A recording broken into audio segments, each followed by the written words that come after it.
Return of Sherlock Holmes by Sir Arthur Conan Doyle. The Adventure of the Solitary Cyclist, Part 1. From the years 1894 to 1901 inclusive, Mr. Sherlock Holmes was a very busy man. It is safe to say that there was no public case of any difficulty in which he was not consulted during those 8 years, and there were hundreds of private cases, some of them of the most intricate and extraordinary character, in which he played a prominent part. Many startling successes and a few unavoidable failures were the outcome of this long period of continuous work. As I have preserved very full notes of all these cases, and was myself personally engaged in many of them, it may be imagined that it is no easy task to know which I should select to lay before the public. I shall, however, preserve my former rule, and give the preference to those cases which derive their interest not so much from the brutality of the crime as from the ingenuity and dramatic quality of the solution. For this reason I will now lay before the reader the facts connected with Miss Violet Smith, the solitary cyclist of Charlington, and the curious sequel of our investigation, which culminated in unexpected tragedy. It is true that the circumstance did not admit of any striking illustration of those powers for which my friend was famous, but there were some points about the case which made it stand out in those long records of crime from which I gather the material for these little narratives. On referring to my notebook for the year 1895, I find that it was upon Saturday the 23rd of April that we first heard of Miss Violet Smith. Her visit was, I remember, extremely unwelcome to Holmes, for he was immersed at the moment in a very abstruse and complicated problem concerning the peculiar persecution to which John Vincent Harden, the well-known tobacco millionaire, had been subjected. My friend, who loved above all things precision and concentration of thought, resented anything which distracted his attention from the matter in hand, and yet, without a harshness which was foreign to his nature, it was impossible to refuse to listen to the story of the young and beautiful woman, tall, graceful, and queenly, who presented herself at Baker Street late in the evening and implored his assistance and advice. It was vain to urge that his time was already fully occupied, for the young lady had come with the determination to tell her story, and it was evident that nothing short of force could get her out of the room until she had done so. With a resigned air and a somewhat weary smile, Holmes begged the beautiful intruder to take a seat, and to inform us what it was that was troubling her. "At least it cannot be your health," said he, as his keen eyes darted over her. "So ardent a bicyclist must be full of energy." She glanced down in surprise at her own feet, and I observed the slight roughening of the side of the sole caused by the friction of the edge of the pedal. "Yes, I bicycle a good deal, Mr. Holmes, and that has something to do with my visit to you today." My friend took the lady's ungloved hand and examined it with as close an attention and as little sentiment as a scientist would show to a specimen. "You will excuse me, I am sure. It is my business," said he as he dropped it. "I nearly fell into the error of supposing that you were typewriting. Of course it is obvious that it is music. You observe the spatulate finger ends, Watson, which is common to both professions. There is a spirituality about the face, however," she gently turned it towards the light, "which the typewriter does not generate. This lady is a musician." "Yes, Mr. Holmes, I teach music." "In the country, I presume, from your complexion?" "Yes, sir, near Farnham, on the borders of Surrey." "A beautiful neighbourhood, and full of the most interesting associations. You remember, Watson, that it was near there that we took Archie Stamford, the forger. Now, Miss Violet, what has happened to you near Farnham, on the borders of Surrey?" The young lady, with great clearness and composure, made the following curious statement. "My father is dead, Mr. Holmes. He was James Smith, who conducted the orchestra at the old Imperial Theatre. My mother and I were left without a relation in the world except one uncle, Ralph Smith, who went to Africa 25 years ago, and we have never had a word from him since. When father died, we were left very poor, but one day we were told that there was an advertisement in the Times inquiring for our whereabouts. You can imagine how excited we were, for we thought that someone had left us a fortune. We went at once to the lawyer, whose name was given in the paper. There we met two gentlemen, Mr. Carruthers and Mr. Woodley, who were home on a visit from South Africa. They said that my uncle was a friend of theirs, that he had died some months before in great poverty in Johannesburg, and that he had asked them with his last breath to hunt up his relations and see that they were in no want. It seemed strange to us that Uncle Ralph, who took no notice of us when he was alive, should be so careful to look after us when he was dead. But Mr. Carruthers explained that the reason was that my uncle had just heard of the death of his brother and so felt responsible for our fate." "Excuse me," said Holmes. "When was this interview?" "Last December, 4 months ago." "Pray proceed." "Mr. Woodley seemed to me to be a most odious person. He was ever making eyes at me, a coarse, puffy-faced, red-moustached young man, with his hair plastered down on each side of his forehead. I thought that he was perfectly hateful, and I was sure that Cyril would not wish me to know such a person." "Oh, Cyril is his name," said Holmes, smiling. The young lady blushed and laughed. "Yes, Mr. Holmes, Cyril Morton, an electrical engineer, and we hope to be married at the end of the summer. Dear me, how did I get talking about him? What I wished to say was that Mr. Woodley was perfectly odious, but that Mr. Carruthers, who was a much older man, was more agreeable. He was a dark, sallow, clean-shaven, silent person, but he had a polite manners and a pleasant smile.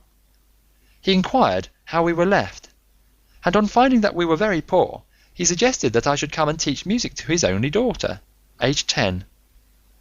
I said that I did not like to leave my mother, on which he suggested that I should go home to her every weekend, and he offered me 100 a year, which was certainly splendid pay.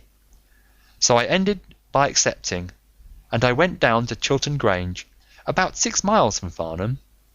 Mr. Carruthers was a widower, but he had engaged a lady housekeeper, a very respectable elderly person called Mrs. Dixon, to look after his establishment. The child was a dear, and everything promised well. Mr. Carruthers was very kind and very musical, and we had most pleasant evenings together. Every weekend I went home to my mother in town. The first flaw in my happiness was the arrival of the red-moustached Mr. Woodley. He came for a visit of a week, and oh, it seemed 3 months to me. He was a dreadful person, a bully to everyone else, but to me something infinitely worse.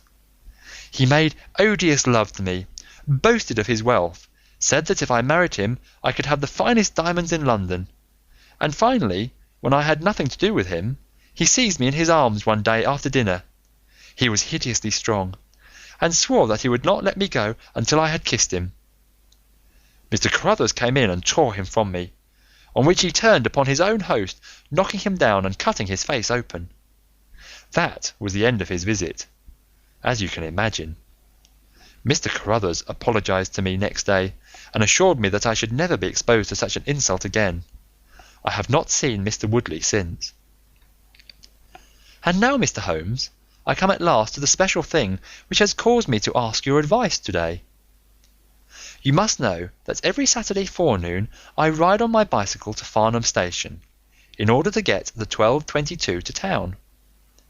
The road from Chiltern Grange is a lonely one, and at one spot it is particularly so, for it lies for over a mile between Charlington Heath upon one side, and the woods which lie round Charlington Hall upon the other.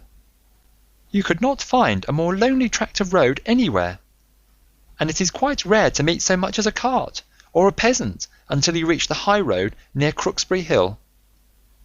2 weeks ago I was passing this place when I chanced to look back over my shoulder, and about 200 yards behind me I saw a man, also on a bicycle.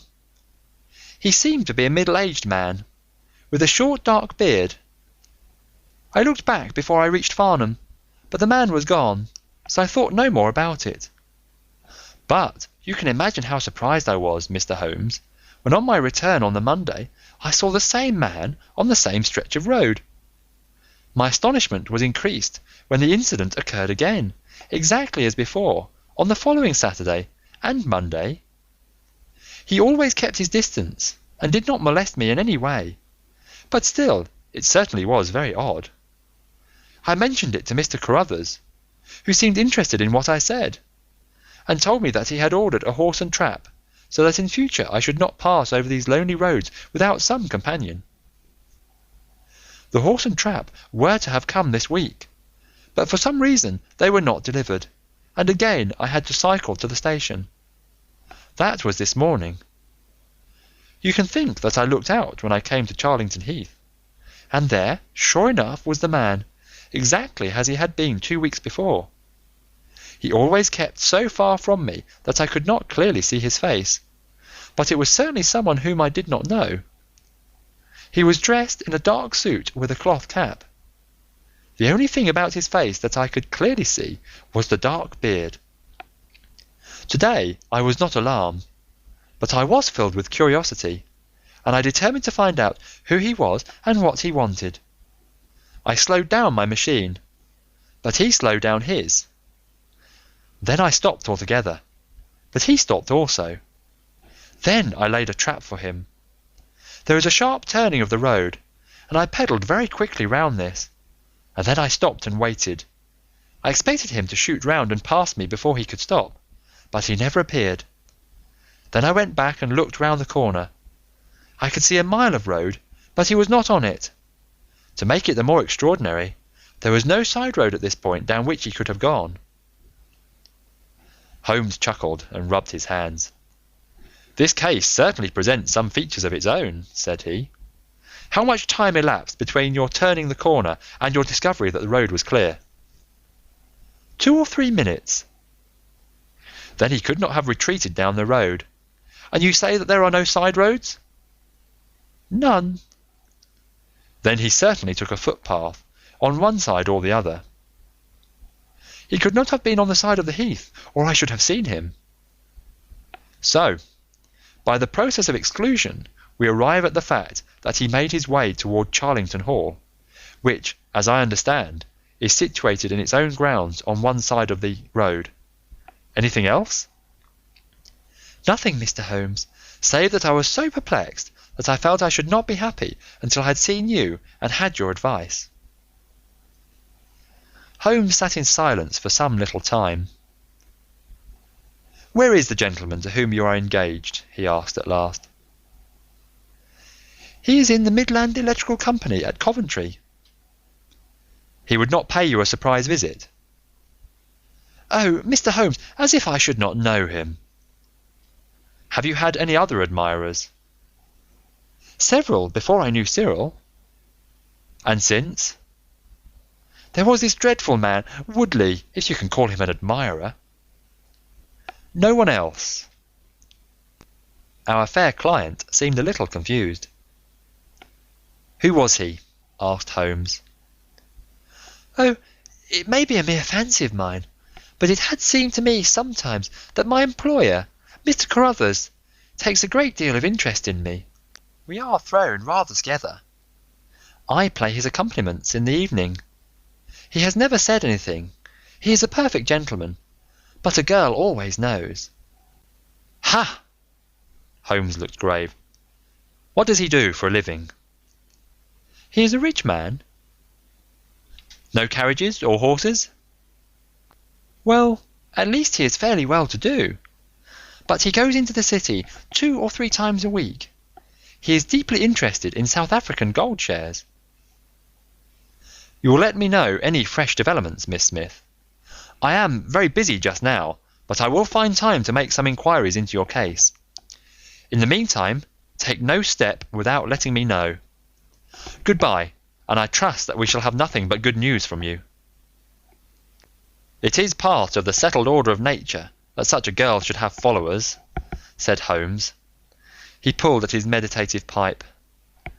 "But for choice, not on bicycles in lonely country roads. Some secretive lover, beyond all doubt. But there are curious and suggestive details about the case, Watson." "That he should appear only at that point?" "Exactly. Our first effort must be to find who are the tenants of Charlington Hall. Then, again, how about the connection between Carruthers and Woodley, since they appear to be men of such a different type? How come they both to be so keen upon looking up Ralph Smith's relations? One more point. What sort of menage is it which pays double the market price for a governess, but does not keep a horse, although 6 miles from the station? Odd, Watson, very odd." "You will go down?" "No, my dear fellow, you will go down.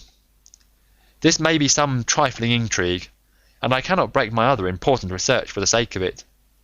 On Monday you will arrive early at Farnham. You will conceal yourself near Charlington Heath.